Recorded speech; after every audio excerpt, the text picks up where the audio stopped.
এক ছিল একটি ছোট গরিব ছেলে। নাম ছিল তার টুটুল।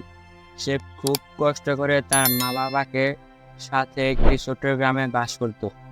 টুটুলের বাবা ছিলেন কৃষক আর তার মা অন্যের বাড়িতে কাজ করতেন। কিন্তু টুটুলের মন সবসময় স্বপ্নে ভরা থাকতো।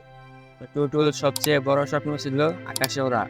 কিন্তু গ্রামের মানুষ বলতো, গরিব ছেলে, এত বড় স্বপ্ন দেখা তোমার পক্ষে সম্ভব নয়। তবে টুটুল এসব কথা কানে দিত না। সে তার ছোট্ট কুঁড়ে ঘরের বাইরে দাঁড়িয়ে আকাশের দিকে তাকিয়ে ভাবত, আমরা একদিন আকাশে উড়ব।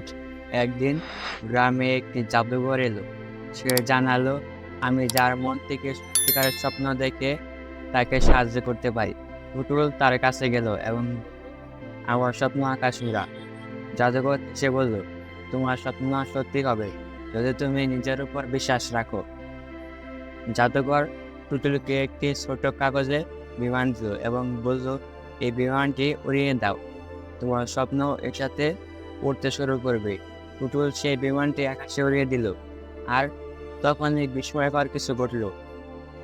বিমানটি বড় হতে লাগলো আর টুটুল উঠে গেল সেই বিমানে। সে সত্যি আকাশে উঠতে লাগলো। গ্রামের সবাই অবাক হয়ে তাকিয়ে দেখলো, টুটুলের স্বপ্ন সত্যি হয়েছে।